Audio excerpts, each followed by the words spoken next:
Accord sur les Chagos, les conservateurs accusés de saboter le traité lors de la Question Time. Affaire des valises, tous les protagonistes ont comparu devant la cour de Pamplemousse ce mardi, dont Pravin Jugnauth et Josian Dilawan. Alors qu'en cours de Kirpip, l'accusation provisoire de violation de l'Information and Communication Technologies Act maintenue contre Tevin Sitanen. Obsèques de Rajini Muthukarupen et de son époux, un dernier hommage chargé d'émotion pour ce couple inséparable dans la vie et la mort. Assises de l'agriculture, sortir des sentiers battus, innover davantage et répondre aux besoins du marché, tels sont les objectifs, souligne le ministre de l'Agro-Industrie, le Dr Arvind Boulel. Météo, à partir de mercredi soir, le temps deviendra instable avant l'arrivée des pluies et orages jeudi. Et à l'étranger, l'Inde et l'Union européenne ont conclu leur accord de libre-échange, créant une zone de 2 milliards de personnes.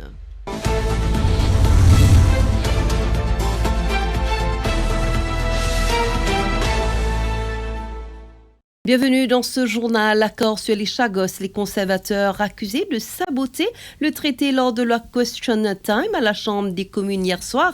Le ministre britannique des Affaires étrangères, Stéphane Doughty, a sévèrement critiqué les conservateurs, les accusant de tenter de saboter l'accord sur les Chagos.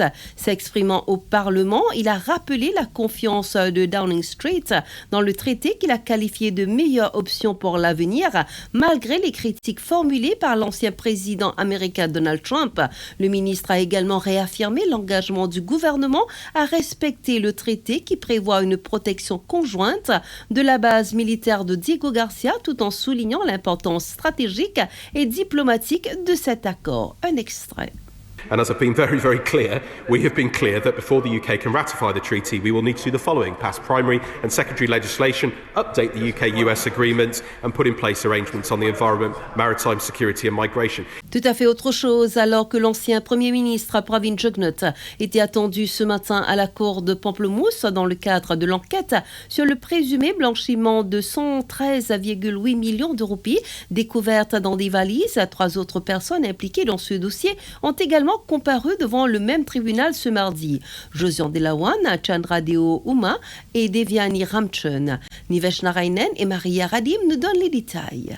Les 3 accusés répondent à des accusations provisoires de blanchiment d'argent liées à l'enquête menée par la Financial Crimes Commission après la saisie en février 2025 de sommes importantes de montres de luxe et de documents retrouvés dans plusieurs valises. Josian Dilawan, 59 ans, directeur général de My Holidays, était présenté ce mardi matin, accusé d'avoir été en possession de vastes sommes d'argent saisies dans le cadre de l'enquête. Chandradeo Nitish Oma, 39 ans et directeur financier au sein de la même société, a comparu sur des chefs similaires de blanchiment après que les valises et documents aient été découverts chez lui. Devyani Ramchun, anciennement adjointe au maire de Vakwa Phoenix, a aussi été traduite devant la cour pour répondre des mêmes accusations provisoires en lien avec des transferts financiers suspectés d'être liés à l'affaire. Au terme des débats de ce mardi, leurs affaires ont été renvoyées à des dates ultérieures. Toujours dans le domaine judiciaire, la District Court of Upper Plain-Williams a refusé ce mardi de rayer la charge provisoire dans l'affaire Polissa contre Tevin Sitanen,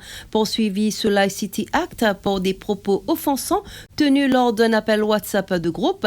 Le tribunal a estimé qu'il existe une suspicion raisonnable justifiant l'arrestation et le maintien de la charge provisoire. Selon la Cour, les déclarations de la plaignante sont appuyées par un témoin direct, un enregistrement audio diffusé sur les réseaux sociaux ainsi que des déclarations sous serment. La défense avait invoqué un rapport d'expertise britannique affirmant l'absence de messages WhatsApp incriminant. Mais la magistrate a souligné que la charge concerne un appel vocal et non des messages écrits. Dans son jugement, la Cour rappelle qu'une charge provisoire ne constitue ni un procès ni une accusation définitive, mais un mécanisme légal permettant de placer un suspect sous contrôle judiciaire pendant l'enquête. Conclusion, la motion de la défense est rejetée, la charge provisoire est maintenue dans l'attente de l'évolution de l'enquête policière. Ce mardi, 8 suspects arrêtés à la suite des incidents survenus à la plage publique de Palma ont comparu devant la cour de district de Flac. Les faits remontent à une intervention policière déclenchée par des plaintes pour nuisances sonores qui a rapidement dégénéré en confrontation entre les forces de l'ordre et un groupe de fêtards. 7 des prévenus font face à des charges provisoires de rébellion contre agents de police en lien avec leur comportement jugé hostile et confrontant lors de l'arrestation. Ces 7 ont été maintenus en cellule policière en attendant de nouvelles audiences, leur maintien en détention étant requis par le parquet en raison de la gravité présumée des actes.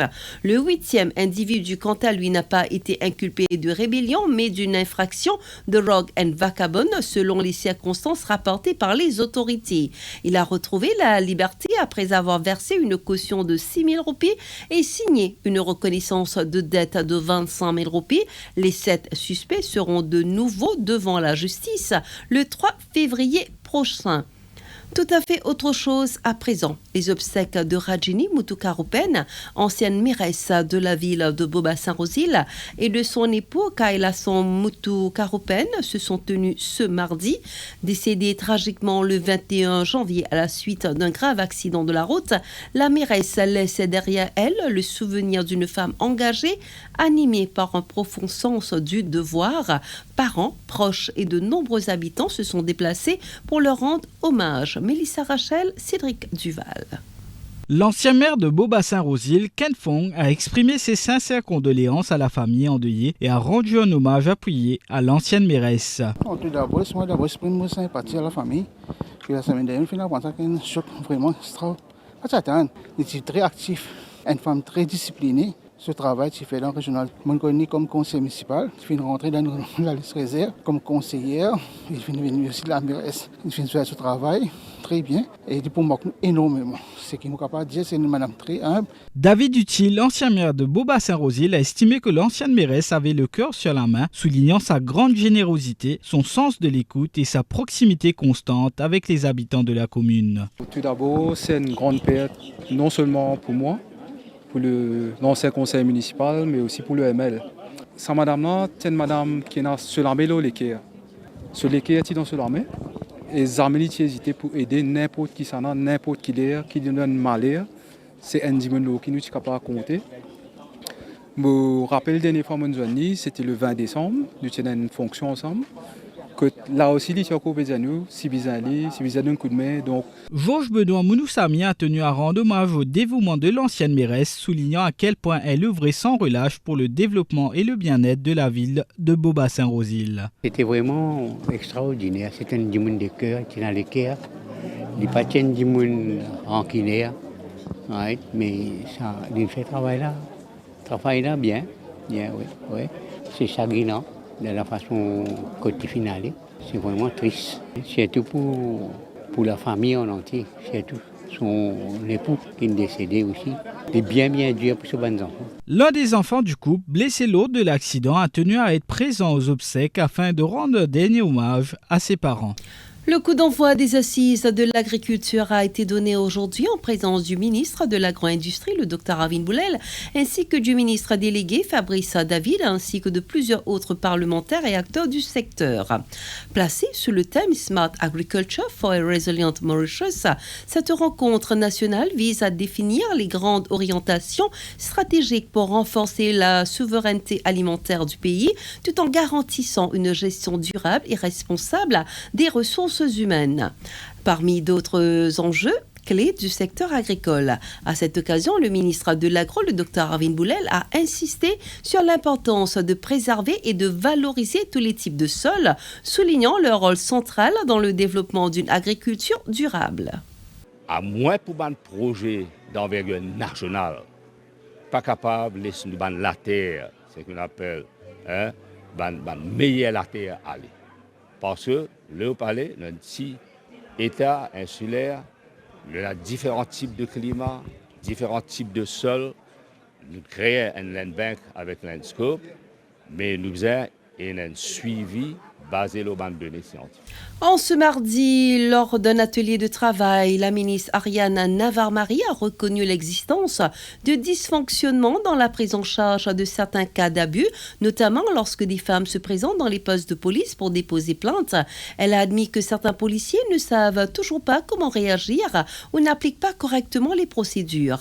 La ministre a précisé que le draft Domestic Abuse Bill prévoit des réformes au sein de la police et du système judiciaire afin d'améliorer la protection des victimes et d'assurer un meilleur suivi des plaintes. Elle a également abordé la question du viol conjugal, un sujet réclamé depuis longtemps par plusieurs acteurs. On l'écoute. Le ministère est très conscient de ce problème-là, que certains policiers ne sont pas up-to-date avec la loi ou bien ils refusent faire ce travail comme policier. Donc nous sommes très conscients de cela. Donc moi, en contact régulièrement avec le commissaire de police pour dénoncer certaines choses au niveau de la police. Mais ce qui nous peut préconiser, c'est aussi avec la nouvelle loi qui nous a une formation au niveau de la police, au niveau judiciaire et au niveau de tous les service providers autour de ça. Le nouveau concept, ça, depuis des années, nous réclamons qui met marital rape comme une offense dans la loi.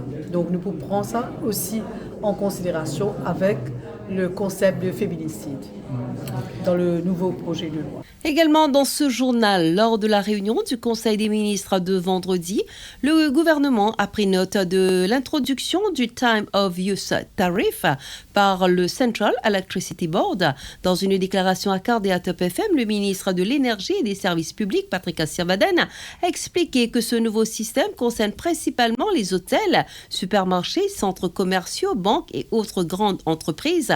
Concrètement, le tarif de l'électricité sera plus élevé entre 18h et 21h, période considérée comme un pic de consommation. Durant cette tranche horaire, le prix du kilowattheure augmente de 40 sous. En revanche, en dehors de ces heures de pointe, le tarif sera réduit du même montant. Entre 6h et 9h, courant plissé. C'est la banque, une mall, un supermarché, une assurance, une usine, un hôtel. Servi courant entre 6h et 9h, les 40 sous plus cher par kilowattheure. 40 sous par kilowattheure.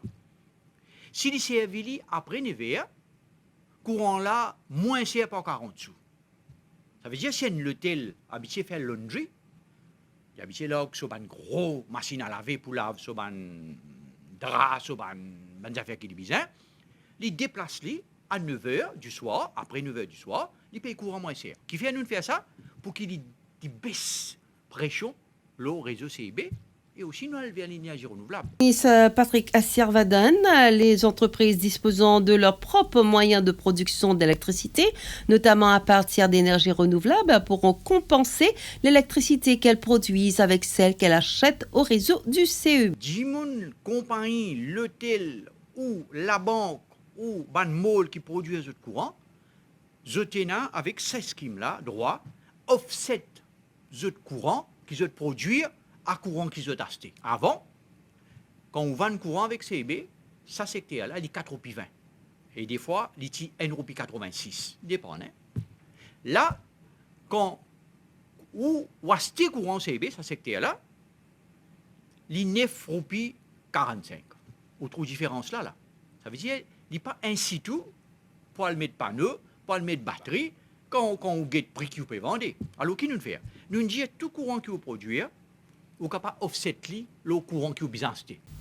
Parlons météo. Une dépression de mousson actuellement en formation au nord-est de Madagascar évolue vers la région selon les services météorologiques. Les modalités de prévision s'accordent pour indiquer que ce système devrait s'approcher de Maurice par le nord-ouest tout en gagnant en intensité. À partir de mercredi soir, le temps deviendra progressivement nuageux à couvert avec des averses. Des pluies modérées à fortes accompagnées d'orages sont attendues dès jeudi avec des risques d'accumulation d'eau. Écoutons le prévisionniste Ritesh Raghunandan qui nous en dit plus au micro de Yeshoda Kino. Donc à 10h30 aujourd'hui, on réactualise nos West Outlook pour Maurice. Et donc, ce qui nous fait mention d'une monsoon qui fait évoluer au nord-est. de Madagascar. Et d'après tout le modèle numérique qui nous nous trouvons que ce système-là, actuellement, il y a intention de une dépression et que pour s'approche de mascaret, c'est-à-dire Maurice Plus. Et à partir de mercredi même, à soir, nous trouvons qu'il est temps. Les cas commencent à venir en jeu avec l'appli et qu'il y a une possibilité qu'à partir de jeudi, l'appli là, les cas viennent même modérer au bon moment. C'est moi que je mentionné, il dépend dans développement de ce système-là, mais pour l'instant, il y a encore une monsuno et qui peut évoluer loin au nord-ouest de Madagascar. Côté d'Yvan, le Piatan van Divan, les cas renforcés dans le braquet de 70 km/h et la mer est pour innover pendant l'appeler l'orage. Avant de clore cette page locale, hier soir, une voiture s'est retrouvée dans le bassin Mervyn à Solitude après que le conducteur âgé de 31 ans ait perdu le contrôle de son véhicule. Selon les premières informations, la voiture a percuté les barrières de sécurité avant de terminer sa course dans l'eau. Seul à bord, le conducteur a réussi à regagner la rive à la nage. Il a été immédiatement transporté à l'hôpital SSRN où il a été admis. Son état de santé est jugé stable. Un test d'alcoolémie effectué sur place s'est révélé négatif. La police a ouvert une enquête afin de déterminer les circonstances exactes de l'accident. Je vous retrouve après ceci.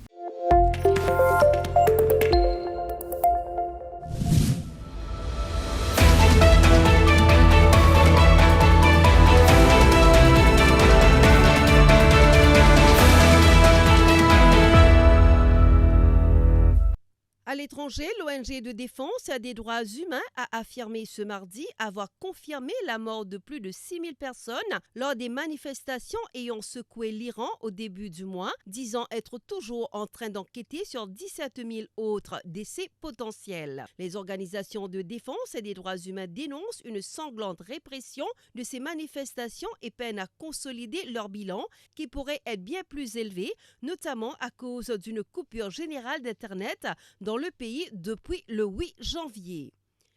Et l'Inde et l'Union européenne ont conclu leur accord de libre-échange. La présidente de la Commission de l'Union européenne, Ursula von der Leyen, a estimé mardi que l'accord de libre-échange commercial conclu avec l'Inde allait permettre de créer une zone de libre-échange de 2 milliards de personnes. Nous avons conclu l'accord de tous les accords. Nous avons créé une zone de libre-échange de 2 milliards de personnes qui va bénéficier aux deux parties, s'est réjouie Mme von der Leyen sur X. L'Europe et l'Inde ont fait l'histoire aujourd'hui, a-t-elle écrit. Voilà, c'est ici que prend fin cette présente édition de l'info de 19h. Merci de l'avoir suivi.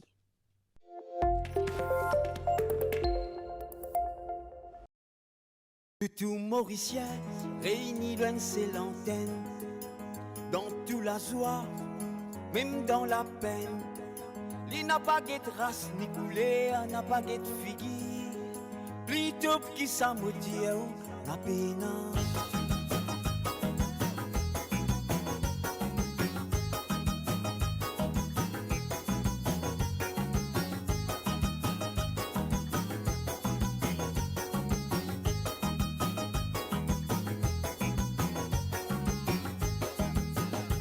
Mauricien réuni loin de ses lanternes, dans toute la joie, même dans la peine. Il n'a pas de race ni couleur, n'a pas de figure, plutôt qui ça me dit, ma peine, ma peine, ma peine. Top, top, top, topo, top, top, top, FM, top, top, top, topo, top, top, top. Il n'a pas brisé, en liberté causée. Causer de mauvais quand t'aimes pour l'assaut. Correct, pas correct, ils mettent tout dans correct. Les mémoristes, si vous dans marée noire, ils ouvert la faute, la lignée. La roue la tournée, même bâton dans la roue. Nous avec nous, nous avec vous, nous pas pour qu'il est. La main dans la main, nous pas pour laisser liberté menacée. Sans frayer, ni faver à nous amener.